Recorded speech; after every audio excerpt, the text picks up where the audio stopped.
Arratsaldeon, bienvenidos, bienvenidas, bienvenidas más a todas las que poco a poco os vais sumando. Cuando arrancábamos con esta webinar y cuando lanzábamos un poco la comunicación, nos hacíamos algunas preguntas. Preguntas como si nos veíamos repitiendo en la crianza algunos patrones de nuestros padres y de nuestras madres, o si nos preguntábamos también si identificábamos más fácilmente aquellas cosas que hacían nuestros padres y nuestras madres y que no nos gustaban.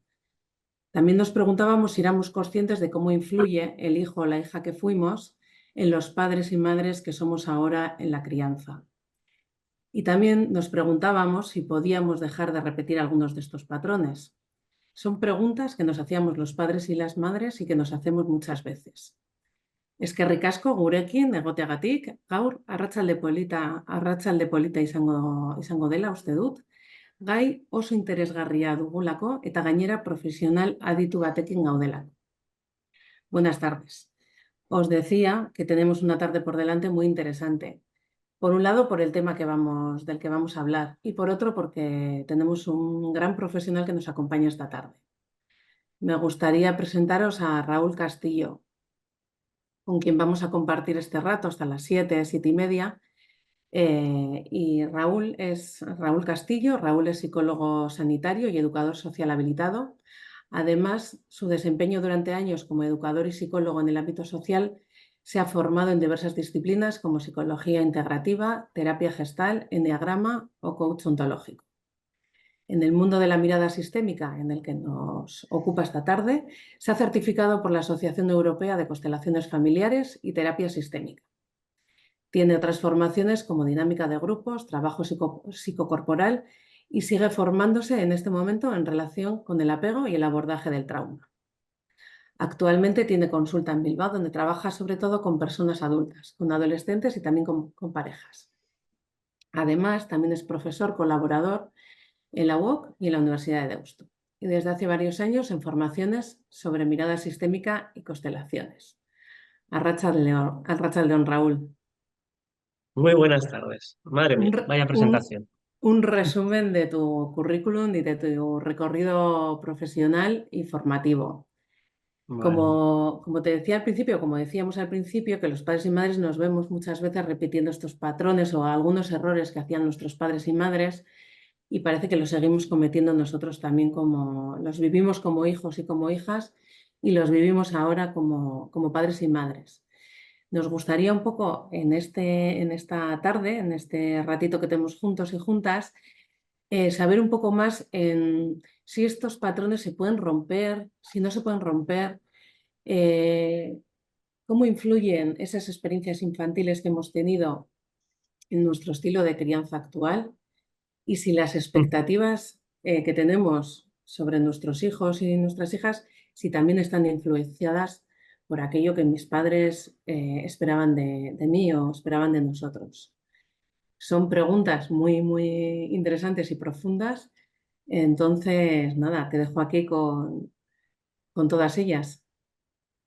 Bueno, la verdad es que es complejo esto de los patrones. Últimamente nosotros estamos dando, bueno, desde hace varios años damos formación todos los viernes sobre mirada sistémica, llevamos grupos, tanto, bueno, lo primero es que, claro, yo hablo desde Raúl, que soy, ¿no? Pero también presencia sistémica, que es junto con mi compañero Igor Santos, trabajamos mucho desde la formación, la mirada sistémica, y por eso sí que me parece importante también recogerle ahí en esa foto que tenemos también ahí, ¿no? Y bueno, pues un poco escuchar. Cuando estamos en esta formación, llevamos esta última, me parece que son 72 horas de formación.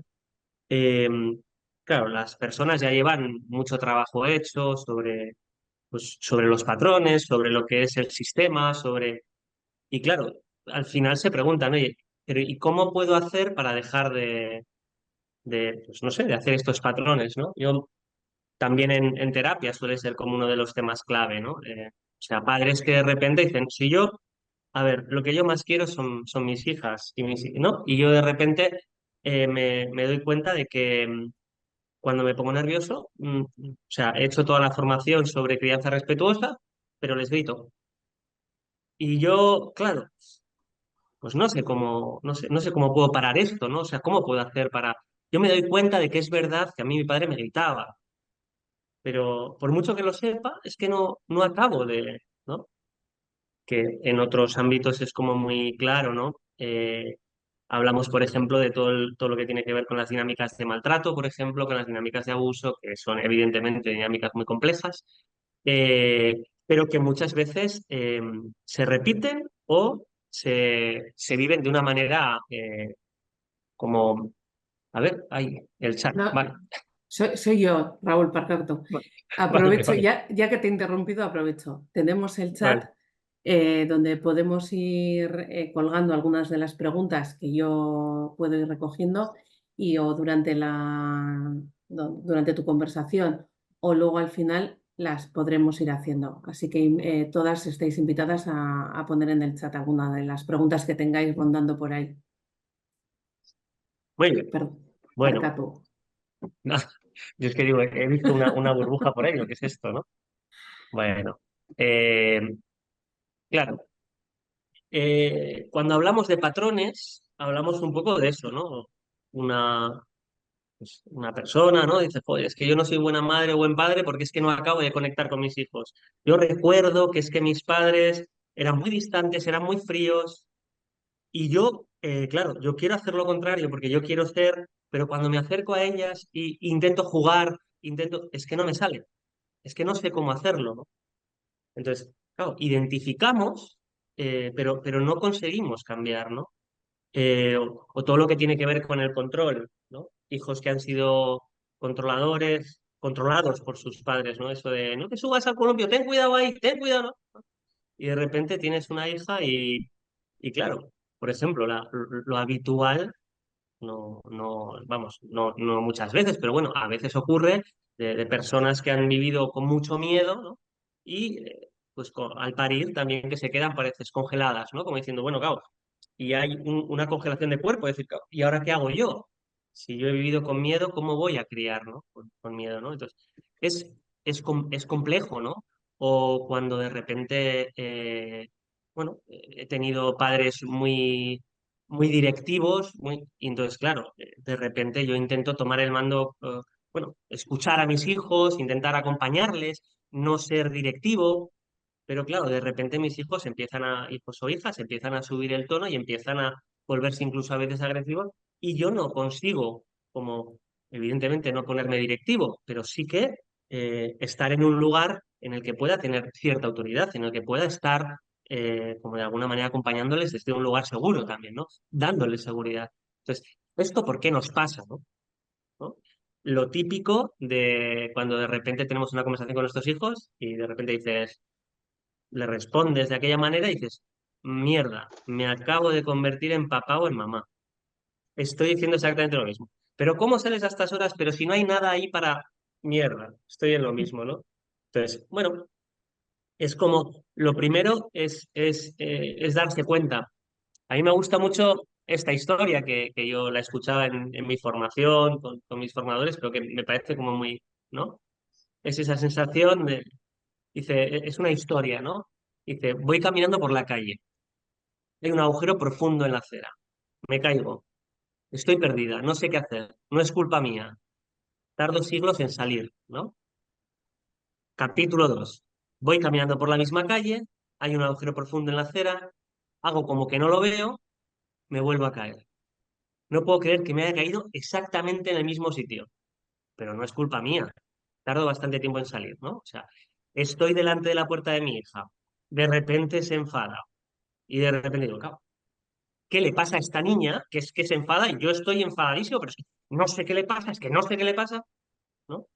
Al día siguiente, pero ya estamos otra vez con la niña esta, pero ¿qué está pasando? ¿No? Capítulo 3. Voy por la misma calle, hay un agujero profundo en la acera. Veo que está ahí, me caigo, mierda. Es una rutina. Otra vez me he caído en el mismo sitio. Tengo los ojos abiertos, sé dónde estoy. Bueno, he caído en el mismo lugar, al menos esto es culpa mía. Salgo rápidamente, ¿no? Bueno, ya es el quinto día que estoy delante de la puerta de mi hija. Ella tiene su cosa, pero es que la que me enfada soy yo, la que me enfado soy yo. ¿Qué estoy haciendo, no? Me acuerdo de cuando mi papá me regañaba, de cuando me doy cuenta, ah, vale, que esto puede tener que ver conmigo. ¿Cómo hago yo con esto? Ah, que me está enfadando también que, claro, yo tenía que obedecerle a papá y ahora a mí no me obedecen. Y entonces, claro, ahora que me toca a mí tener la autoridad, de repente no me obedecen. Ah, mira, que va por ahí. Ah, vale, vale, vale. Voy por la misma calle, hay un agujero profundo en la acera, lo esquivo, voy caminando por una calle distinta. Es demasiado, ¿no? Es como, bueno, pues hay un día en el que, bueno, pues ya está aquí otra vez mi hija gritando, tendrá que ver cosas con ella. Lo que tiene que ver conmigo, por ejemplo, es como, bueno, pues darme cuenta de lo mío con mi padre ya lo arreglaré yo, lo mío conmigo mismo y con mi hija va a ser otra cosa. Entonces, como, bueno, a veces es demasiado fácil de entender así y demasiado complejo de llevarlo a cabo en el día a día, pero iría un poquito por ahí, yo creo que lo de los patrones, ¿no? Y hay una cosa que me parece como muy interesante, que es los patrones que tenemos de la familia son patrones en los que nos identificamos haciendo lo mismo o haciendo exactamente lo contrario. Quiero decir, si toda mi familia es del Madrid y yo de repente, por fastidiar a toda mi familia, digo, yo soy del Barcelona. O si toda mi familia es del Athletic, yo me hago de la Real, pero para que veáis. O si toda mi familia es de derechas y yo me hago, pues evidentemente puedo ser de izquierdas, de lo que quiera, pero solo si eso tiene que ver conmigo, con mi deseo, con mi conciencia, pero muchas veces lo estamos haciendo a la contra. Para que os deis cuenta, ¿no? Todas mis familias son abogados y yo me hago misionero o me hago, no sé, fundo una ONG para que os deis cuenta de lo mal que lo estáis haciendo, ¿no? Los patrones son hacer lo mismo o hacer lo contrario. De alguna manera, y no se trata de hacer, sino de hacer de una manera neurótica, casi como, como que las cosas son así, ¿no? Como que, bueno, mi padre me castigaba de esta manera y yo castigo de esta manera, y porque las cosas son así, porque los niños tienen que aprender que las cosas son así, porque luego en el día de mañana les van a tratar así. Pero ¿qué pasa cuando es al contrario? A mí me trataron de una manera muy rígida y yo entonces me quedo y digo, bueno, yo esto no lo voy a hacer. Y entonces me quedo, y muchas veces eso suele cursar en que las personas, por ejemplo, no gestionan bien la agresividad, no gestionan bien como que les cuesta defenderse, les cuesta de alguna manera, y a veces, incluso en los críos, suele pasar lo contrario, que a veces se sienten incluso a veces desprotegidas. Evidentemente tiene muchos matices, pero falta un rol como firme, un rol de autoridad, un rol que no tiene por qué ser directivo o castigador, pero sí que tiene que haber un rol como de padre-madre que dé seguridad. Y dar seguridad también es dar límite. Ujú, Entonces, a veces, cuando hacemos lo contrario, nos cuesta, como repetimos el patrón, pero de otra manera. Yo no voy a ser como papá y como mamá, ¿no? Se suele ver eso muy habitual, por ejemplo, se veía mucho en familias antes, ¿no? Cuando había hijos no deseados, que en general la situación era una situación muy compleja para la madre, ¿no? Entonces, como esas madres muchas veces, cuando llegaban a la adolescencia los hijos o las hijas, se volvían muy directivas y se volvían como muy controladoras. No puedes salir, ten cuidado con los hombres, tienes que tener cuidado. Entonces, ¿qué pasaba en las hijas?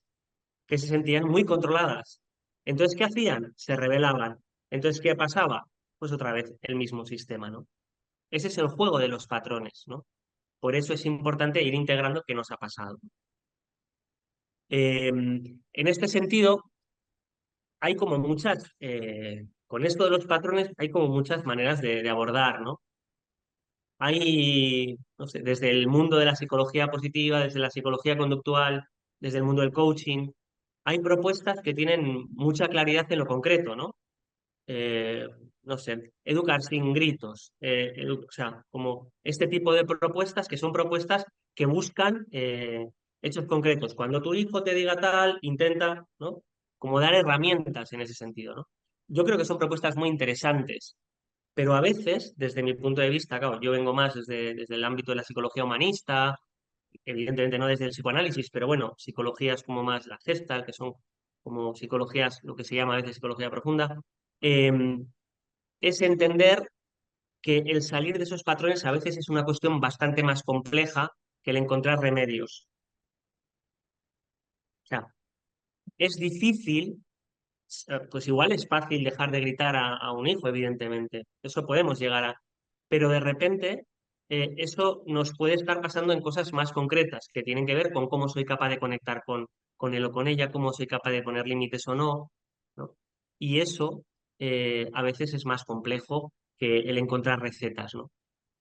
Desde ahí yo me acerco al mundo de los patrones desde todo lo que tiene que ver con el inconsciente, desde la teoría del apego o desde la mirada sistémica, que la mirada sistémica sería algo así como cómo hacen las familias para seguir reproduciéndose, ¿no? Y para seguir, para conseguir que, que sigan todos esos mandatos que tiene cada una de las familias, como reproducirlos en las hijas, en los hijos, como, y como eso sigue por generaciones, ¿no?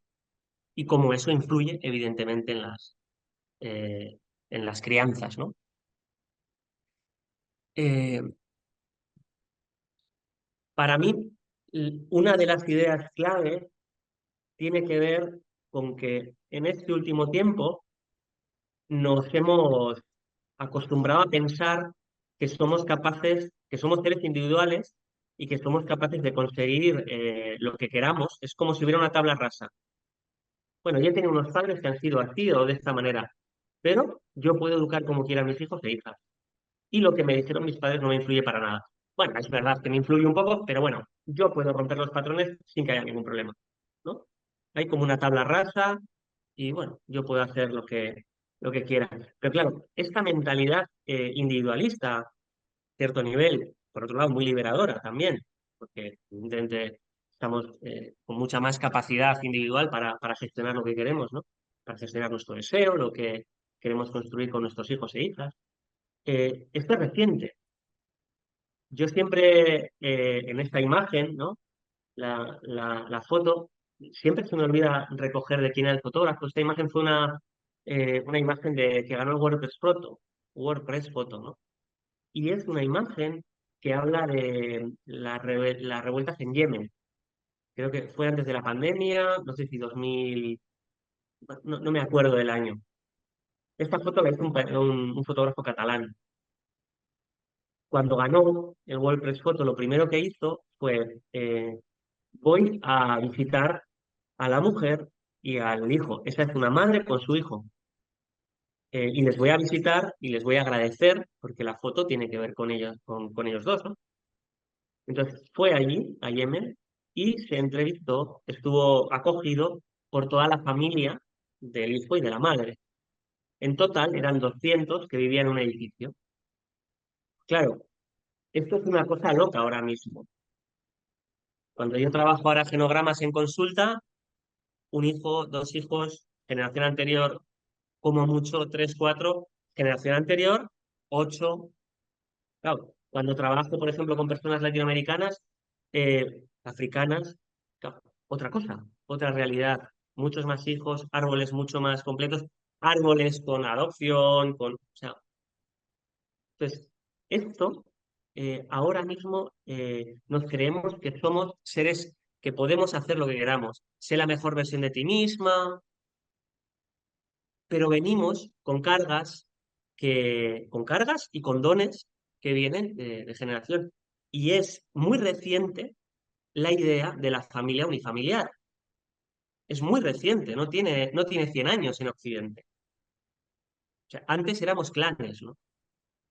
En este sentido, me parece muy interesante la perspectiva de Yayo Herrero, ecofeminista, que habla siempre de que por mucho que nos creamos que somos seres bueno, autopoyéticos somos, pero somos seres que nos podemos sostener por nosotros y nosotras mismas, eh, esto está dependiendo de otros cuerpos. Dependemos de otros cuerpos cuando nacemos, dependemos de otros cuerpos cuando somos cuando tenemos enfermedad y vamos a depender de otros cuerpos cuando vayamos a morir y evidentemente dependemos de otros cuerpos durante toda nuestra trayectoria. Una de las meditaciones que solemos hacer nosotros cuando empezamos los cursos es ¿quién tienes que agradecer por estar aquí? O sea, ¿quién se está quedando con tu hijo o con tu hija?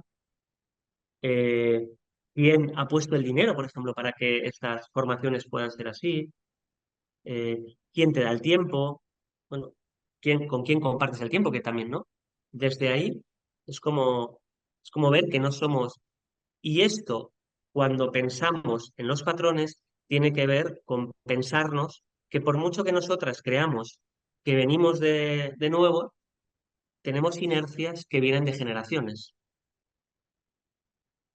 Me suele gustar mucho una, como a veces hacer una pequeña meditación. Yo me acuerdo que se la escuché a, bueno, un poco diferente al hijo de Jodorowsky, no me acuerdo, eh, pero bueno, en un taller, que bueno, el hijo que murió. Y la cosa era muy sencilla. Te sientas en una silla, cierras los ojos y empiezas a pensar, bueno, primero te conectas con el cuerpo, dónde estás en tu cuerpo, y ahora pones un tema, por ejemplo, el dinero.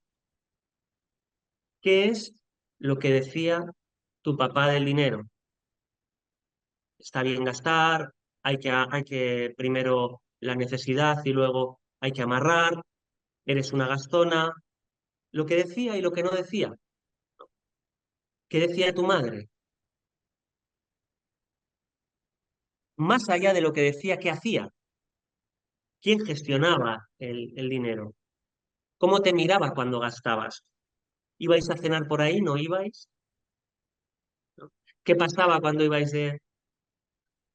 ¿Qué decían tus abuelos? Tu abuelo paterno, tu abuela materna. ¿Qué decían las figuras de autoridad? Y muchas veces, mucho más importante que lo que decían, es lo que no decían pero hacían, ¿no? Cuando de repente, ¿qué se decía del Gastón de la familia? Es que ese siempre está claro, ahora que no tiene, nos tiene que venir a pedir, ahora, ¿no? Que se decía al contrario, ¿no? Claro, esta gente no hace más que amarrar, no hace más que acumular y claro, no saben vivir, ¿no? Todo eso, al final, lo vamos acumulando, ¿no? Es muy claro en la enfermedad todo lo que tiene que ver con la memoria genética. Cuando tú vas al médico ahora mismo y dices que tienes cualquier tipo de enfermedad un poco grave, lo primero que te dicen es a ver si hay antecedentes en la familia, ¿no? Gabor Mate en el mito de la normalidad habla mucho de, claro, de lo poco que en el mundo de la medicina se pregunta por los antecedentes emocionales. ¿Qué te está pasando? Claro. ¿Y la memoria emocional familiar? ¿Qué ocurrió con aquellos maltratos que hubo? ¿Qué ocurrió con aquellas rigideces, aquel padre que las cosas eran así? ¿Qué ocurrió? Y cómo eso, de alguna manera, se transmite. Escribía en medio de Family, me acuerdo un día, sobre los secretos familiares, que muchas veces se transmiten como silencios, ¿no? Claro, la infidelidad, uy, y de eso no se habla en esta casa. O, ¿no? Hay determinados temas de los que no se habla, pero cómo a veces se van transmitiendo por debajo, como... Entonces, si la memoria genética se transmite, la memoria emocional también se transmite. Entonces, sería un poco naif pensar que somos capaces, por ser de esta nueva generación, de conseguir romper los patrones, o sea, de la noche a la mañana, ¿no? Es verdad que podemos hacer cosas, es verdad que como sociedad hemos cambiado mucho y también es verdad que hay cosas que no acaban de cambiar. Todo lo del maltrato, por ejemplo, como en algunos países se sigue recrudeciendo. Yo me acuerdo mucho también, por ejemplo, de después de mayo del 68 vino De Gaulle, o después de la Revolución Francesa vinieron los años del terror. O sea, a veces romper los patrones, bueno, Israel y Gaza, después de, ¿no? A veces romper los patrones es irse al otro extremo y es algo mucho más complejo, ¿no? y en lo familiar es también complejo, ¿no? Me acuerdo mucho leyendo el libro El acontecimiento de Annie Ernaux, me parecía que era una manera muy dura y muy interesante de ver esto de los patrones, ¿no?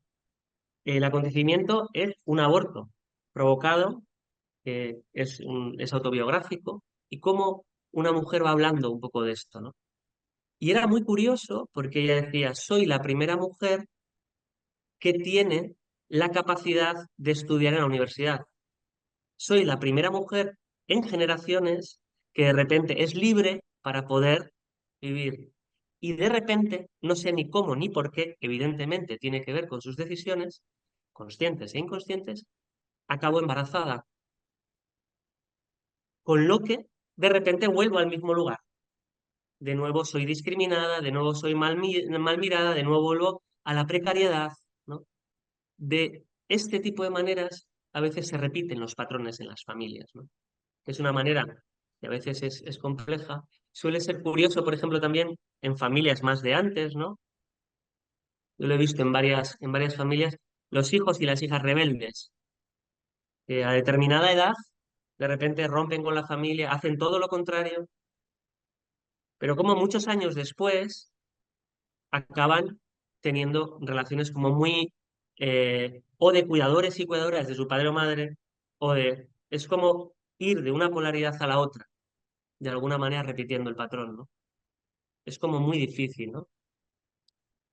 Eh, Tanto Peter Levin como en Trauma y Memoria, Gabor Mate en varios libros, hablan, mm, Levin habla más desde el cuerpo, como el cuerpo de alguna manera recoge trauma o recoge situaciones difíciles, como somos muy cuerpo, ¿no?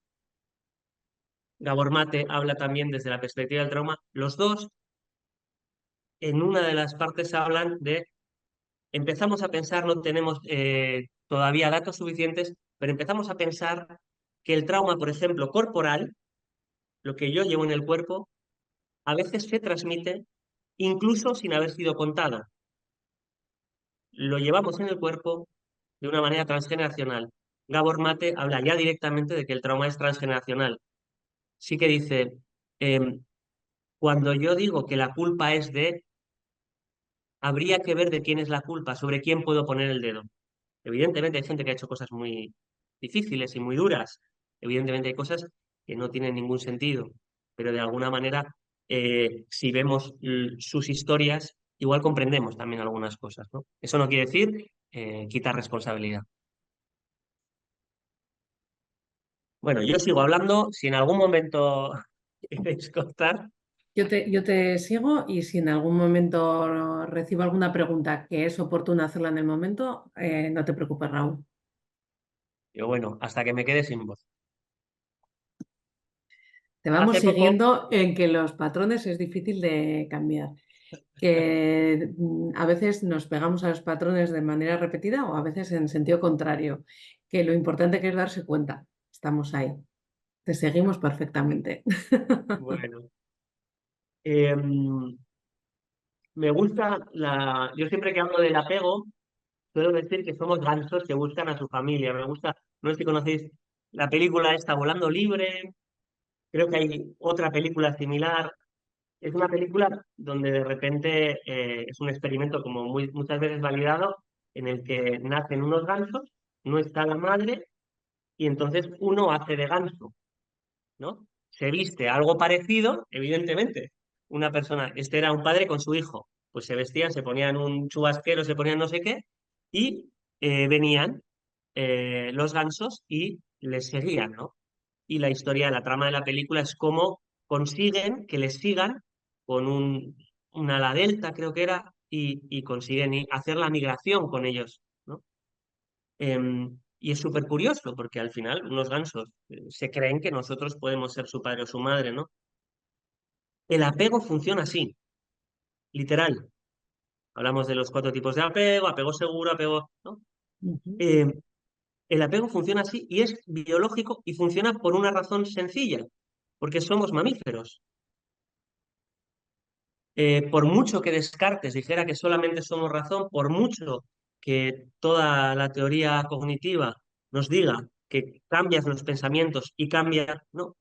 Eh, Evidentemente que hay cosas que cambian, pero de fondo hay tres cerebros. MacLean hablaba un poco de esto, ¿no? La teoría de los tres cerebros: cerebro reptiliano, cerebro límbico y cerebro cortical. No me acuerdo, he estado buscando hace cuántos millones de años se creó el cerebro reptiliano, pero es el primero. Y es el que primero funciona. Toda la teoría polivagal está hablando de esto. Lo primero que hay es un cerebro que se protege. Lo primero que hay es un cerebro que reacciona. Y después viene un cerebro social que tiene que ver con el cerebro límbico, que es un cerebro relacional. Después viene el cerebro racional, que es el que nos dice tienes que hacer tal, tienes que hacer cual, ¿no? Y nosotros nos hemos creído que solamente con yo voy a decir que cambie el patrón va a cambiar. Evidentemente no, ¿no? Hay una pregunta cuando hablan de... Es curioso, ¿no? Me llamaba mucho la atención cuando hablan de la teoría del apego. Ahí hay una cita en el libro de Walling sobre el apego. Tiene una validez, dice, el apego hacían un experimento que le llamaban situación extraña. Coges a un niño, está con papá o sobre todo con mamá, le dejas con una persona extraña y cómo reacciona. A los 12 meses haces ese experimento. En la edad adulta, entre el 68 y el 75% de los casos siguen relacionándose con ese mismo tipo de apego. Entonces, la historia es compleja. Evidentemente hay un apego aprendido, que esa es la esperanza, porque no solamente tiene que ver con el apego, tiene que ver con muchas cosas, situaciones sociales, o sea, el contexto, el momento histórico, pero esto es lo que estoy viendo. Entonces, es difícil que cambiemos los patrones solamente por verlos. Es algo que va mucho más allá. Me acuerdo que le preguntaban en una formación a Gabor Mate, había una pregunta y dice, a ver, ¿cómo puede ser que yo acabe con una pareja que tiene justo lo peor que tiene mi papá o mi mamá? ¿Cómo puede ser que si mi papá es un señor muy gritón, a mí me gusten los señores gritones? Es que no entiendo yo cómo puede ser esto, ¿no? O cómo puede ser que si a mí me gusta alguien que yo necesito a alguien que me quiera, ¿no? Pero acabo siempre con personas que son muy distantes, ¿no? Que se alejan, ¿no? Y Gabor Mate hablaba desde sí, dice, claro, yo de pequeño, mi mamá, como tuvo que huir de los nazis, me dejó con una señora cuando yo tenía un año, una señora cristiana. Después de un año me recogió. Cuando me recogió, yo a mi mamá ni la miraba. Era como algo, o sea, estaba como alejado, porque me había hecho una coraza. Entonces, yo me doy cuenta, a mis 70 y tantos años, que a veces para mí el amor es esa distancia. Que si me viene una persona muy cariñosa y muy apegada, yo me pongo nerviosísimo. No sé cómo hacerlo. Y por mucho que he hecho mucha terapia y por mucho que he hecho muy de terapeuta, corporalmente me cuesta. Porque claro, es algo que está como en el cuerpo, ¿no? Eh, Él decía, dice, claro, cuando decimos que elegimos, habría que preguntarse hasta qué punto elegimos, hasta qué punto son conscientes las elecciones, ¿no? Evidentemente hay un punto de conciencia, pero también hay un punto en el que uno necesita a veces hacer un proceso para entender qué le está pasando, porque el deseo es corporal. Dice, yo me acuerdo que teníamos en un piso de menores, yo tú dices, yo cojo a 100 chicos y los 100 son maravillosos y hay uno que es un calavera y les pongo con la misma ropa, son iguales y le elige. Es que no sé cómo, pero lo elige, ¿no? Entonces, es algo que a veces va con el cuerpo, ¿no? Claro, esto habla de la dificultad de salir de los patrones. Los patrones tienen que ver con el cuerpo, los patrones tienen que ver con una manera en la que hemos sido educadas en el apego, ¿no? Y los patrones muchas veces tienen que ver con cosas conscientes e inconscientes. Por eso decía yo antes, yo me voy dando cuenta cada vez más, digo, claro, a mí me molesta mucho que mi hija me grite y que mi hija me falte al respeto, porque cuando yo era hijo, a mí ni se me ocurría hacer eso.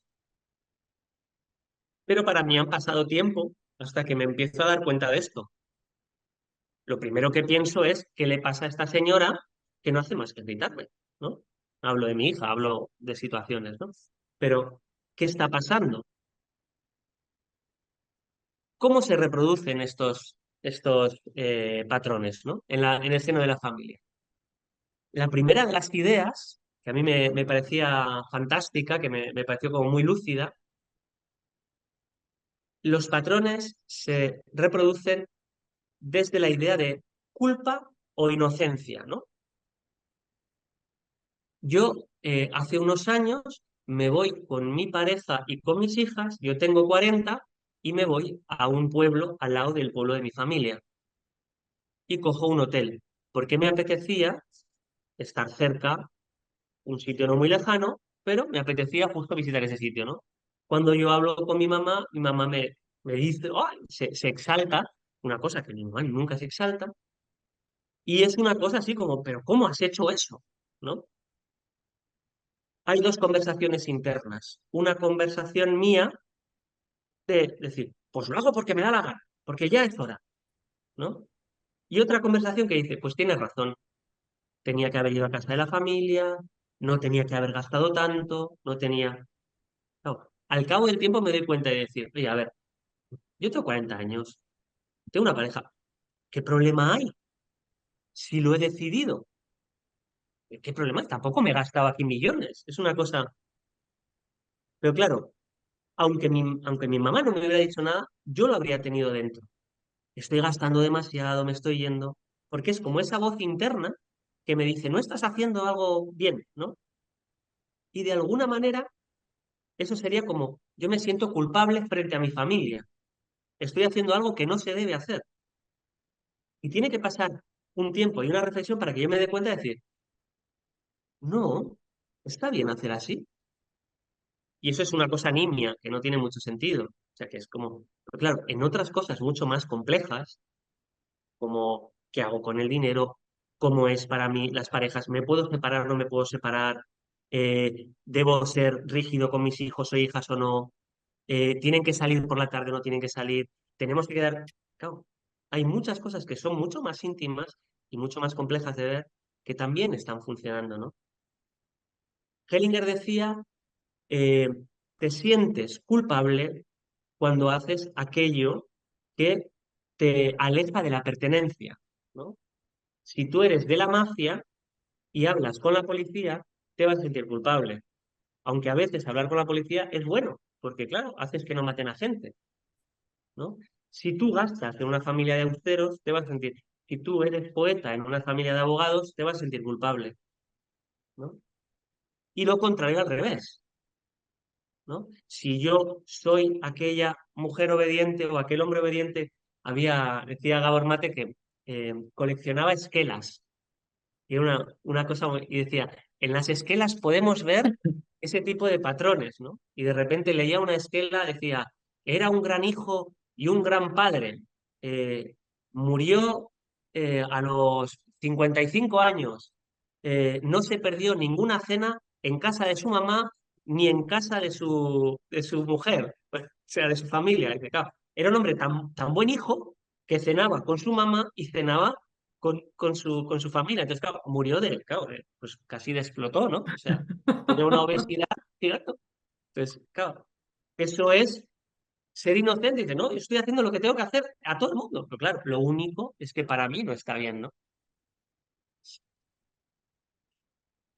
Hay una conciencia que es individual, que a veces podemos ver esa conciencia, esa inocencia, y luego hay una conciencia grupal, hablaba Hellinger, que es más compleja, que a veces nos habla de esos patrones que se repiten en las familias y no tenemos muy claro por qué, ¿no?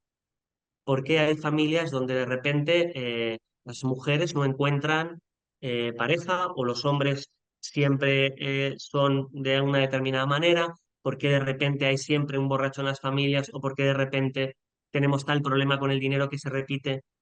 No tenemos claro el mecanismo, pero a veces hay ciertas repeticiones en la familia que pueden venir desde ese tipo de conciencia, ¿no? ¿Cómo se reproducen o reproducimos estos patrones, ¿no? Se habla mucho de todo lo que tiene que ver con el mito familiar, ¿no? Con todo lo que contamos de la familia, ¿no? ¿Cómo es yo siempre recuerdo, ¿no? En la familia de mi madre y la familia de los primos de mi madre, que son, cada uno tiene unas características, ¿no? Estos son de esta manera y nosotros somos de la manera que tienen que ser, ¿no? Los Gutiérrez somos, ¿no? Los Ayuso somos, los Alusti, ¿no? Cada uno somos de esta manera y no de otra manera. El famoso Alusti fue aquel que fundó aquel hotel, ¿no? Me acuerdo un chico que era, claro, hablaba mucho de su padre era un futbolista famoso, ¿no? Y cómo eso, claro, queda en una generación y queda marca, ¿no? ¿Cuál es el éxito familiar? ¿Cuál es lo que se debe hacer? Una chica me hablaba mucho mi familia es una familia normal. Y luego cuando empezabas a mirar hacia normal, tu madre mía, ¿no?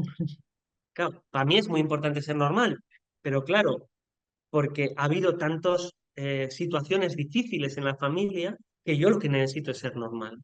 O sea, hay situaciones que tienen mucho que ver con eso que nos contamos de familia, ¿no? ¿Eres más de la familia de papá? ¿Eres más de la familia de mamá? ¿No tienes relación con ninguna de las familias?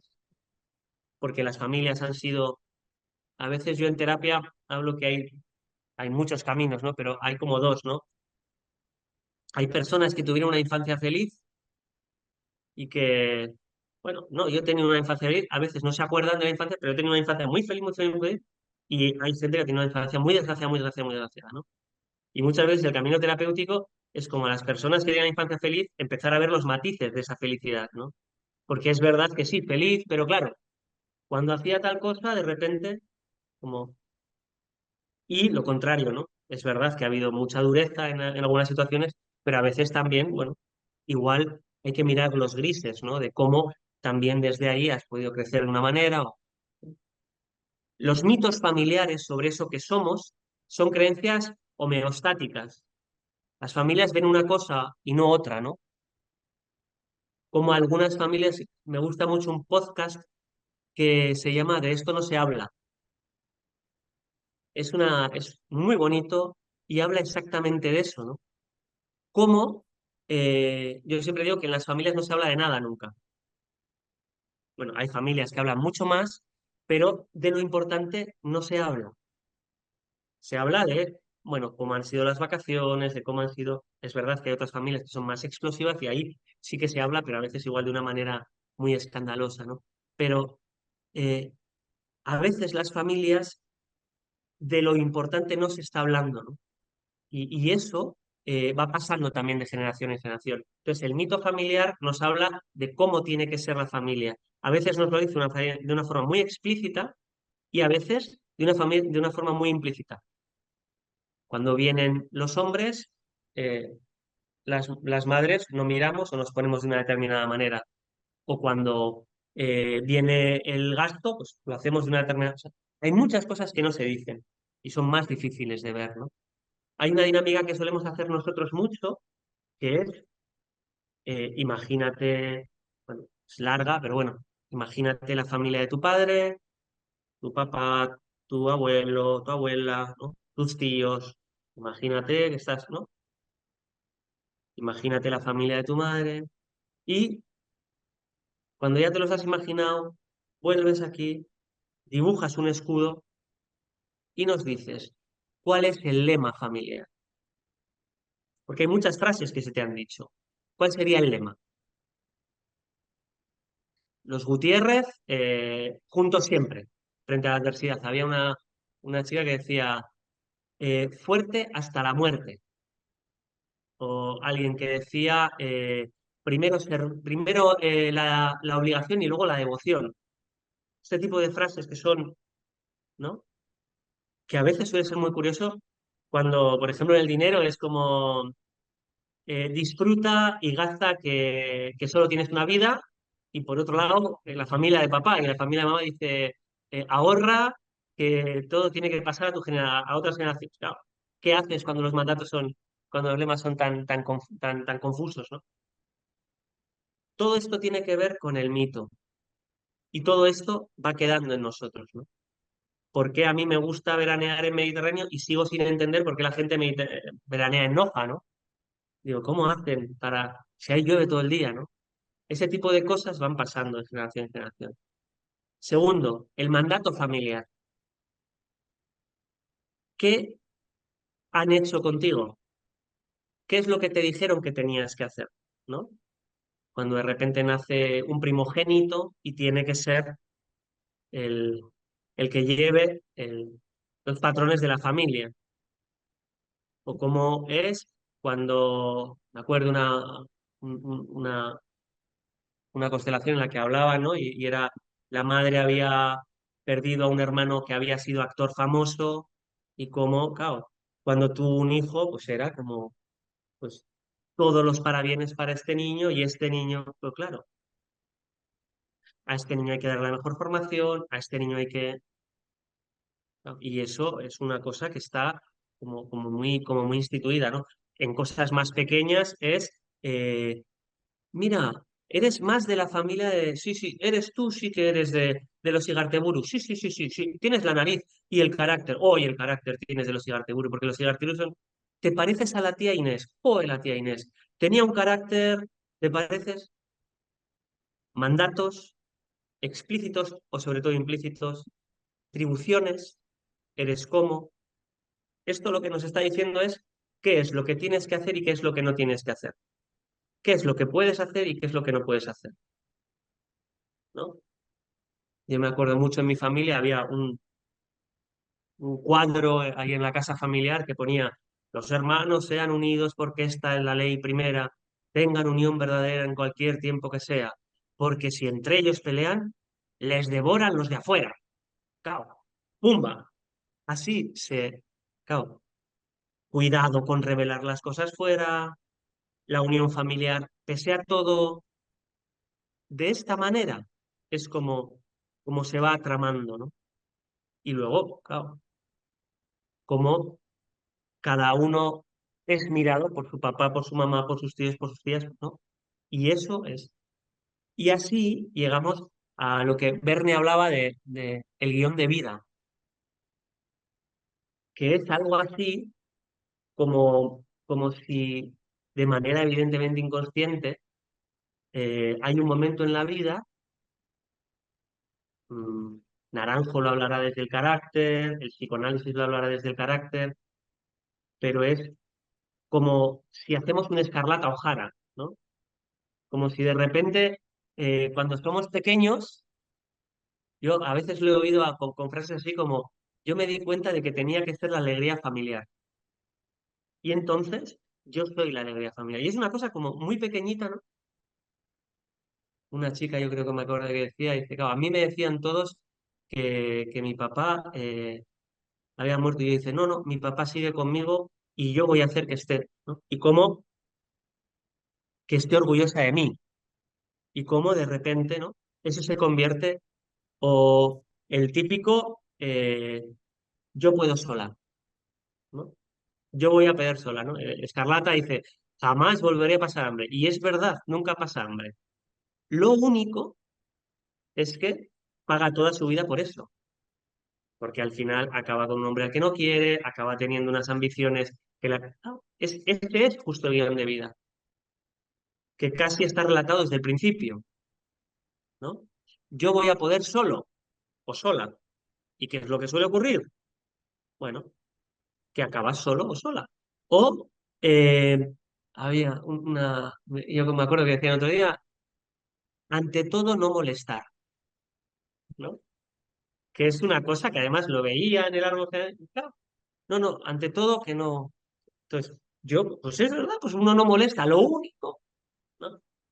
Gabor Mate habla, Hellinger también habla de otra manera, que tenemos una diatriba, tenemos una entre el apego y la autenticidad. Hellinger hablará entre el ser y el pertenecer. Cuanto más auténticos somos, a veces ponemos en riesgo el apego, a veces ponemos en riesgo el vínculo, ¿no? Yo soy de esta manera. Cuando más soy, menos pertenezco, ¿no? Y en ese sentido nos lo estamos jugando. Entonces, desde ahí, los guiones de vida suelen ser guiones que tienen mucho que ver con el contexto en el que nacemos, ¿no? En ese sentido, bueno, esto sería complejísimo, estoy dando como unos brochazos que espero que se me pueda seguir, ¿no? Suele ser muy habitual en este sentido algunas implicaciones, hay evidentemente muchas más, pero los patrones a veces funcionan de esta manera, ¿no? El soy como mamá, ¿no? Claro, es que no es que la abuela, es que claro, fíjate cómo eran, nosotros tenemos que ser como, entonces, como uno acaba siendo como papá o como mamá, porque de alguna manera hay una, y eso no tiene tampoco por qué ser negativo, pero el problema es cuando soy como y no soy yo. Evidentemente que hay cosas que tenemos que aprender y que son venerables y que podemos integrar. El problema es cuando no las hemos integrado y simplemente las repetimos. Soy como, ¿no? Soy como papá, soy como mamá. La parentificación, ¿no? Que son uno de las implicaciones sistémicas más habituales, ¿no? Cuando de repente una niña o un niño se da cuenta de que papá y mamá no tienen autoridad o que están. Entonces, yo tengo que tomar ese papel, ¿no? Que es lo habitual de cuando, bueno, sería casi lo contrario al síndrome de Peter Pan, el síndrome de la hiperresponsabilidad, ¿no? Pues papá tiene un tema con el alcohol y yo tengo 40 años y le sigo acompañando a los sitios, ¿no? O mamá es una mujer enfermiza y yo voy a estar yendo con ella y voy a estar acompañándola y yo no puedo, como de alguna manera, desarrollarme y yo no puedo porque tengo que estar siempre pendiente de esto, ¿no? Que a veces son vínculos que son muy difíciles de romper porque hay situaciones muy complejas, pero como dinámica, evidentemente, si tenemos una persona con dependencia, pues me parece interesante que podamos acompañar. Pero claro, si ese es el patrón de tu vida, de alguna manera estás haciendo un papel que no suelen ser niños y niñas muy avejentados, a veces cuidados por los abuelos, que son, ¿no? Y que toman roles que no les corresponden, ¿no? A veces la dinámica de la transferencia, por ejemplo, cuando mamá está muy enfadada con papá, pero le tiene mucho miedo, y de repente yo soy el que me enfado todo el rato con papá, porque de alguna manera entonces yo estoy, ¿no? Como cogiendo la rabia de mamá que no expresa y la echo contra. Claro, y esto es algo que cuando lo ves tiene sentido, pero habitualmente no lo vemos. Tengo 18 años y cada vez que le veo a papá hacer no sé qué, es que me enfado muchísimo. Es que me pongo, ¿no? Y voy contra esa, ¿no? Es como complejo. Y cómo salgo de ahí, ¿no?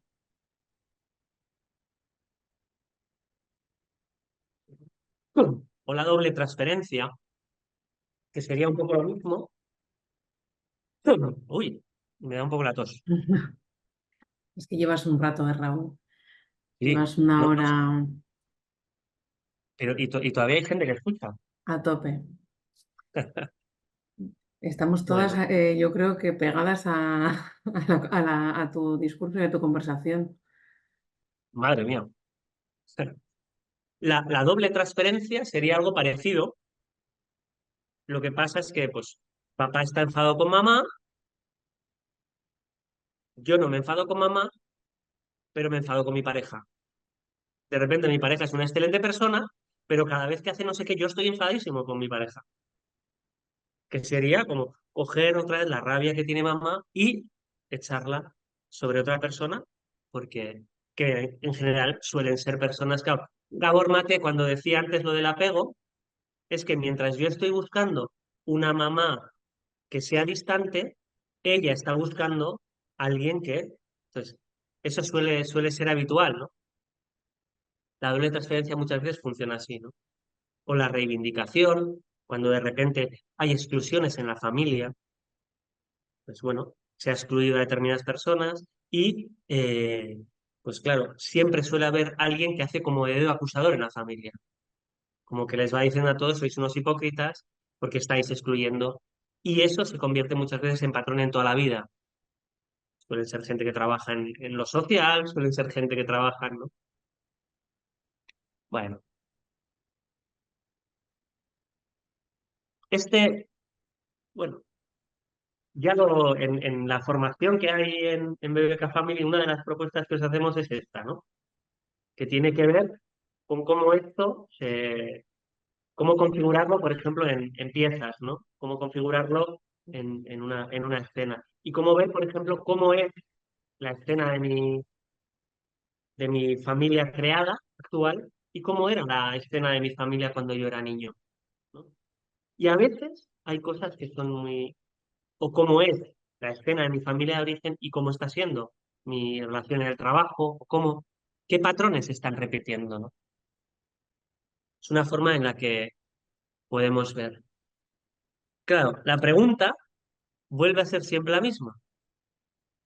¿Y cómo salgo de ahí? Yo hay una parte en la que la visión que tenemos, y esto lo he hablado mucho con Igor y lo hemos hablado mucho en los cursos, eh, claro, un amigo mío me decía, dice, bueno, yo creo que con un psicoanálisis de 90 años estará la cosa hecha. Digo, claro, pero para eso hay que empezar a los 10 y todavía no tienes vida como para psicoanalizar, ¿no? No hay hucha Claro, que sí, soporte eso. sí. No, no, no, no. Una cosa, yo no soy psicoanalista, pero tengo respeto, pero claro, yo no tenemos esa visión, pero sí que tenemos una visión que no es tan optimista como algún tipo de psicología más positiva, o con algún tipo de psicología más terapia breve, que me parecen muy interesantes y muy complementarias y que creo que tienen mucho sentido, sobre todo en determinadas cosas, y que es algo que nos puede ayudar mucho, ¿no? Desde la mirada sistémica a mí me parecen como cosas a veces más complicadas, ¿no? La primera historia para mí básicamente tiene que ver con la toma de conciencia y el darse cuenta, y no hay otra, y no hay otra. ¿Cuánto tiempo he tardado yo en darme cuenta de que en la crianza, claro, sale en mí muchas veces un tirano? Y digo, pero si yo soy un chico muy tranquilo y muy... Pero claro, hay una parte en mí que también ha estado muy reprimida a nivel de agresividad, por ejemplo, ¿no? Y como para mí es darme cuenta de que cuando yo corto la agresividad, claro, un hijo o una hija no te va a esperar, es decir, no te lo va a poner fácil. Muchas veces son situaciones muy complejas. Entonces, claro, te saca lo mejor de ti, pero también a veces lo peor. Y por eso para mí es importante como ver, cuando me doy cuenta de que hay mucha agresividad en mí, ¿qué hago con eso? Claro, la puedo volver a reprimir o la puedo ir canalizando. Cuando digo agresividad no digo violencia, que es muy diferente. Ujú. O sea, hay un libro de la Gestalt muy famoso de Albert... a ver, mira, no lo tengo aquí. No me acuerdo. De Juanjo Albert. Ternura y agresividad. Como si la ternura y la agresividad fueran las dos características fundamentales en el acompañamiento y en el ser humano. El punto tierno que tenemos y la agresividad no como agresión, sino la agresividad como esa fuerza que nos impulsa a buscar lo que necesitamos del ambiente, ¿no? Si yo necesito comer, ¿cómo me consigo el alimento? Si yo quiero estar con una pareja, ¿cómo soy capaz? Y eso no quiere decir agredir, quiere decir ir hacia o todo lo que tiene que ver con la defensa. ¿Cómo puedo ser agresivo para defenderme, para conservar mis límites, ¿no? Entonces, cuando yo me doy cuenta de todo esto, claro, me doy cuenta y luego cómo lo hago, ¿no? Em, Hay una historia muy interesante, es un poco larga, entonces no voy a...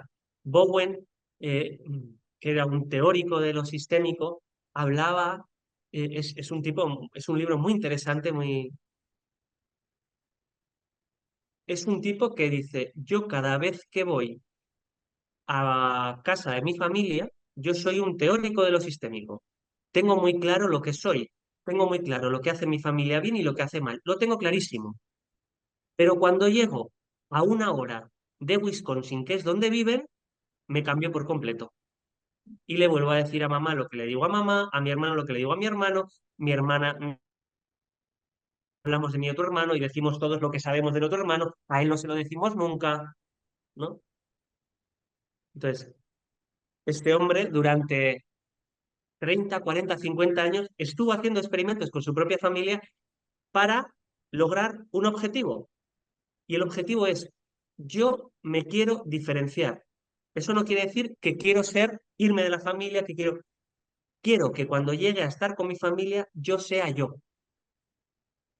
En el sentido de que cuando mamá me dice una cosa con la que yo no estoy de acuerdo, le pueda decir tranquilamente, no estoy de acuerdo.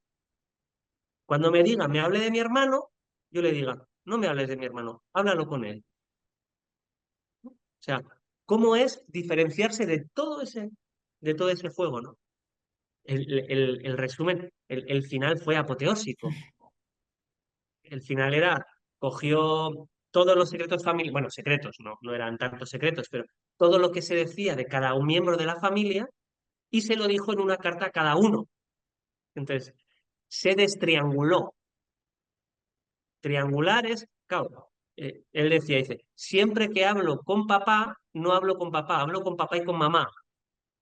Y siempre que hablo con papá, hablo de mamá, pero no hablamos él y yo de lo nuestro.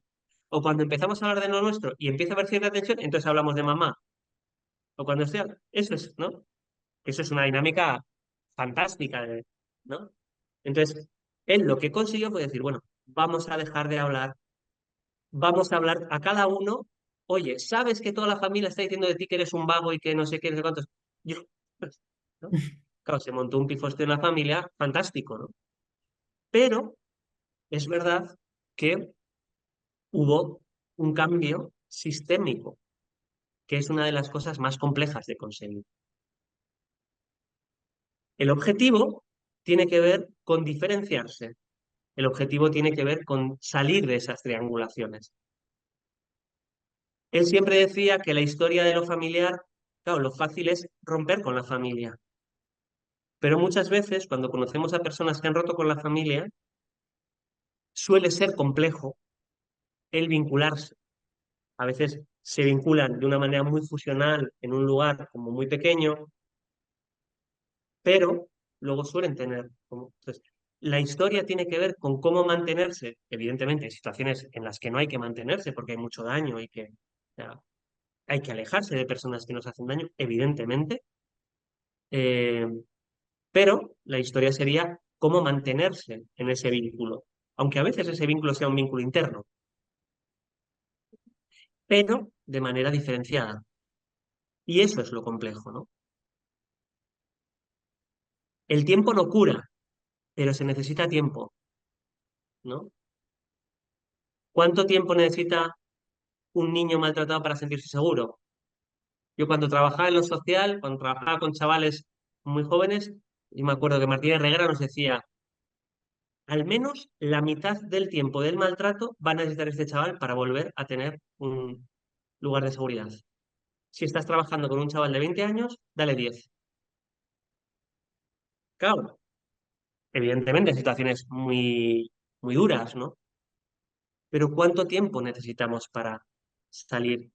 ¿Cuánto tiempo necesito para volver a confiar en una pareja cuando salgo de una manera estrepitosa de una pareja, ¿no? ¿Cuánto tiempo necesito para confiar? Para estar, puedo estar con quien sea, pero para confiar de verdad, ¿no? El trabajo muchas veces tiene que ver con un trabajo de aceptación, ¿no? Boxwell, Igor, mi compañero, lo cita mucho. Boxwell trabaja en terapia craneosacral y, y es como mucho más radical en ese sentido. Le decía, no hay que hacer nada.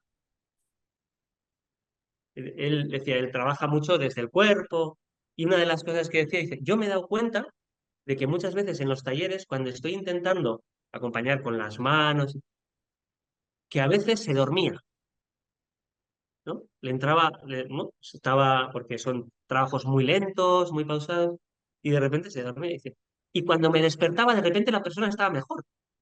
Y dice, pero ¿cómo puede ser esto? ¿Cómo puede ser que esté mejor, no? Y trabajaba mucho desde esa idea, ¿no? Que es una idea, evidentemente, es como difícil, ¿no?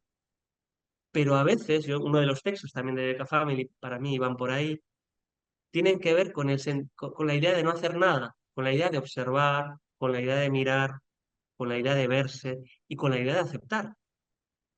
Vengo de donde vengo, esta ha sido mi vida, esto es lo que hay, y a partir de ahí, ¿cómo puedo, no?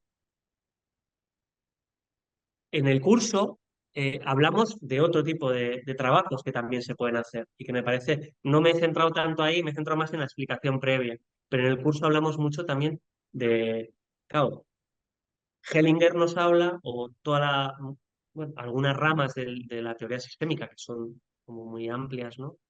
Nos hablan de salir de los patrones tiene que ver con aceptar la pertenencia, ¿no? Con limitar las exclusiones. Muchas veces voy a estar siguiendo un patrón porque estoy muy enfadado con que papá me hizo tanto daño que yo no voy a... Entonces, me acuerdo que una de las preguntas que me llevaba yo de alguno de los grupos de Beca Family era que le preguntaban, ¿cuántos años vivió tu abuelo? ¿No? Bueno, ¿y tú cuántos tienes? Pues te faltan 30 años. ¿Cuántos años más vas a seguir enfadado? ¿No? Porque te quedan 30 años, tú verás, ¿no? Muchas veces el trabajo tiene que ver con el trabajo de la pertenencia, con cómo incluir a aquellos que hemos excluido.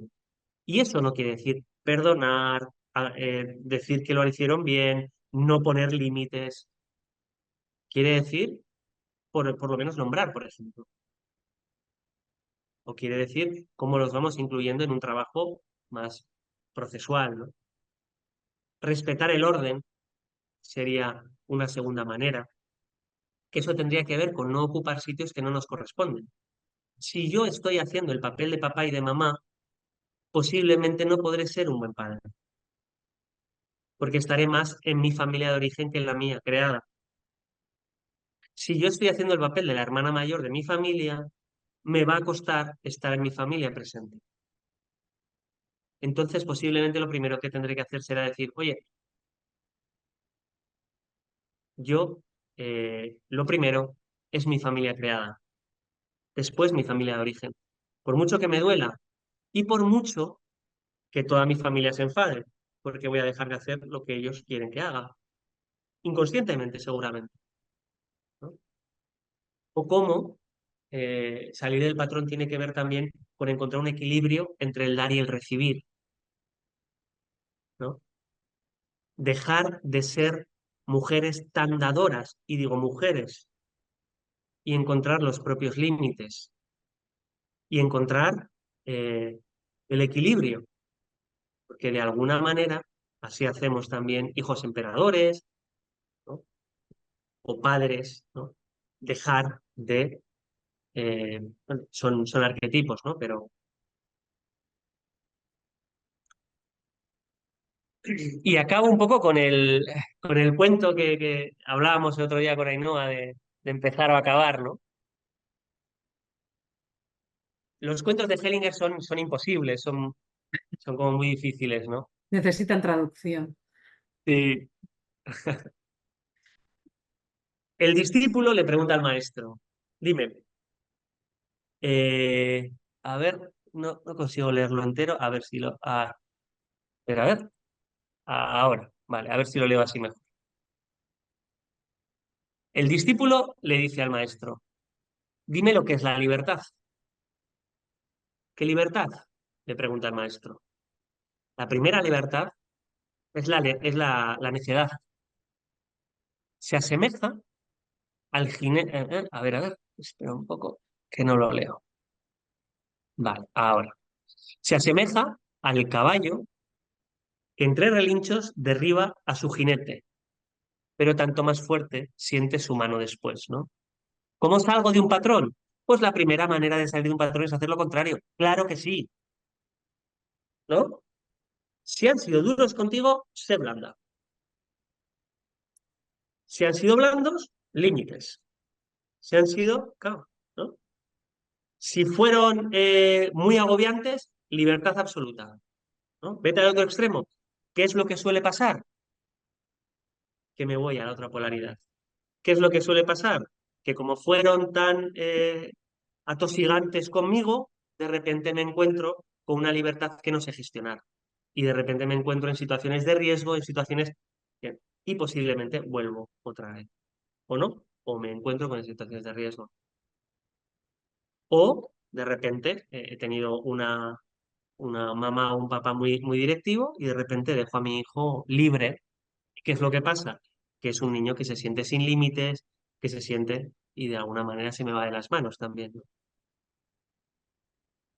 La segunda libertad es la del arrepentimiento, que se asemeja al timonel que se queda en el barco naufragado en vez de bajar al bote salvavidas, que es lo que hablábamos antes de los hijos o las hijas rebeldes, que muchas veces dice, bueno, me tomo la libertad, hago todo, pero cuando me doy cuenta de que me he equivocado, entonces vuelvo y me someto mucho más que antes. Soy mucho más fiel, soy mucho más... Y de alguna manera me quedo con mamá, me deprimo, ¿no? De alguna manera, cuando acabo gritando a mis hijos y veo que me... pues de repente me vuelvo todo lo contrario, ¿no? Y me vuelvo como súper libre, pero los hijos no acaban de encontrar el lugar, ¿no? La tercera libertad es la del entendimiento, que viene después de la necedad y después del arrepentimiento. Viene después. Esto quiere decir que lo anterior suele ser habitual y suele ser necesario. Suele ser necesario equivocarse, rebelarse, volver a arrepentirse, evidentemente, ¿no? Y a partir de ahí, pues conseguimos a veces aprender, ¿no? Se asemeja a la brizna que se balancea con el aire y porque cede donde es débil, se sostiene, ¿no? Cuando ya nos damos cuenta de que...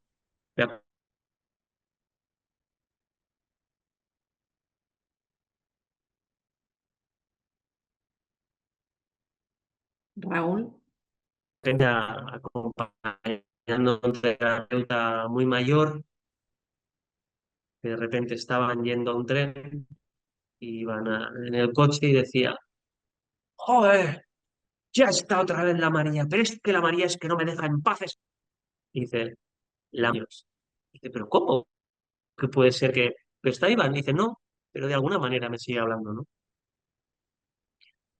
O como te contaba también otro día, que a mí es un maestro mío que también con mucha edad de repente decía, eh, se le caía una moneda al suelo, un hombre que ha sido pelotario, un hombre que ha sido muy fuerte, muy duro, ¿no?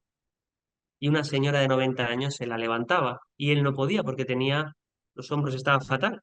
De hecho, ahora tiene una enfermedad importante, ¿no?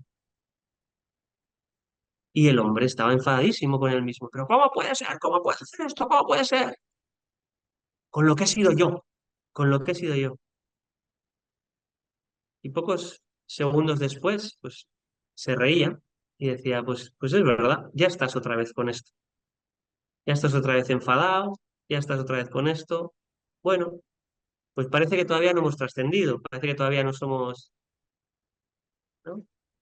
No hemos alcanzado el nirvana, pero bueno, soy capaz de verlo y soy capaz de reírme. Ser capaz de reírse de un patrón es una de las cosas más saludables que podemos llegar a hacer, ¿no? Pero bueno, espero que os haya interesado. Me ha eh, parecido, no sé, he hablado mucho, no tengo ni idea cuánto. Me has imagino hablado que hora y cuarto, Raúl.